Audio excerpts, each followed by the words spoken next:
बिहार में upper caste का नेता हो, कोई गुनाह नहीं है। गुनाह उस वक्त हो जाता है जब गरीब और मजलूम मुसलमान खड़ा हो जाता है। तो चाहे मोदी हो, तेजस्वी हो, नीतीश कुमार हो, वो इस बात पर मुत्तफिक है कि सीमांचल से इंसाफ नहीं करेंगे और कभी भी आपकी सियासी लीडरशिप को भरने दिया जाएगा। इसीलिए धोखा देकर, आपकी पीठ में खंजर मारकर, आपके वोटों से मुंतखब शुदा, आपकी दुआओं से मुंतखब शुदा चारों विधायक को उन्होंने खरीद लिया। अब बताइए कौन जिम्मेदार है अगर आज बिहार में बीजेपी की सरकार है? तेजस्वी से पूछेंगे तो तेजस्वी बोलेंगे चाचा हमको छोड़कर चले गए। नीतीश कुमार से पूछेंगे तो अल्फाज चाप चाप कर बोलेंगे हम मर भी गए तो नहीं जाएंगे, अब कह रहे हैं कि हम यहीं रहेंगे।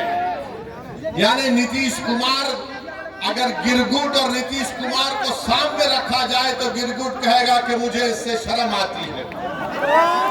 इतना रंग बदलते हैं नीतीश कुमार। सुबह में जो बोलेंगे शाम तक चाचा पलट जाएंगे।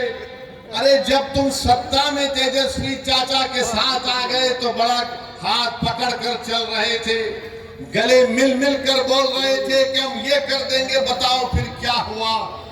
क्या सीमांचल की जनता से इंसाफ हुआ? क्या सीमांचल में यहाँ पर आप ही के इस विधानसभा में यहाँ पर 2 अनुमंडल की जरूरत थी? क्या एक अनुमंडल खुला? 10वीं जमात के इम्तिहानात चल रहे, हमारे बच्चों को तकलीफ होती है, यहाँ की जनता को तकलीफ होती है, मगर सिर्फ खेल सत्ता का है और सिर्फ कोशिश यही होगी कि कहीं से भी, किधर से भी सीमांचल की जनता से इंसाफ न हो।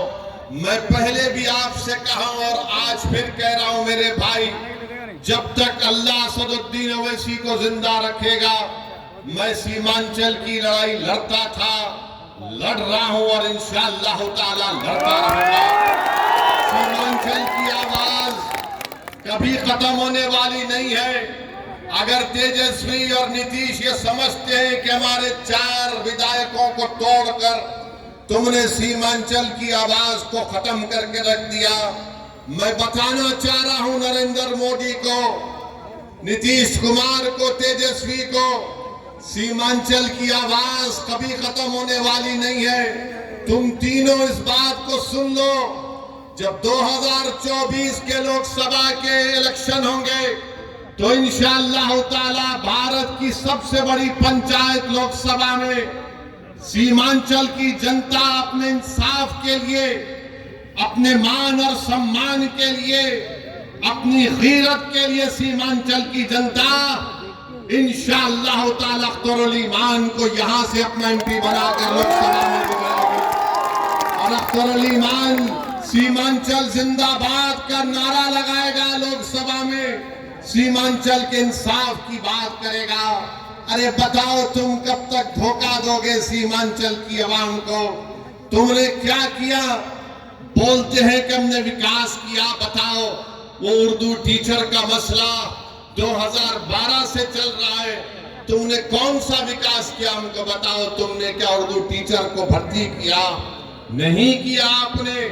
मेरे भाई आज आप देखते हैं कि देश में, मुल्क में किस तरह का माहौल है, फिरका परस्ती अपने अरूज पर है।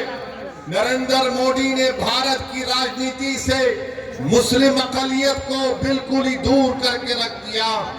आपकी आवाज कहां है बताओ? आपकी आवाज कहां पे आपको नजर आती है? ये आपने जिसको अपना एमपी बनाकर कामयाब किया, क्या आपने कभी इसकी जबान से सुना भारत की पार्लियामेंट में सीमांचल की आवाम से इंसाफ होगा? क्या तुमने कभी सुना कि इसने कभी पार्लियामेंट में उठकर एक लफ्ज कहा बाबरी मस्जिद का? अरे जो मुझ पर इल्जाम लगाते, मैं तुमको चैलेंज कर रहा हूं, तुम कल प्रेस कॉन्फ्रेंस करके बाबरी मस्जिद का नाम ले लो। तुम कल प्रेस कॉन्फ्रेंस करके कह दो कि 6 दिसंबर 1992 को भारत के संविधान की धज्जियां उड़ाई गई थी। नहीं बोलेंगे। क्यों नहीं बोलेंगे? बोलेंगे हम कैसे बोलेंगे? अगर हम बोलेंगे तो हमको इनका वोट नहीं मिलेगा, उनका वोट नहीं मिलेगा। अरे बताओ, जब चुनाव आ जाती है तो हमारे गली कूचों में, हमारे गांव में, हमारे घर पर आकर हमसे कहते हैं कि सेकुलरिज्म को जिंदा रखने के लिए आप हमको वोट दो। मैं आपसे पूछना चाह रहा हूं मेरे अजीज दोस्तों, मेरी श्रद्धा और मां और बहनों, बताओ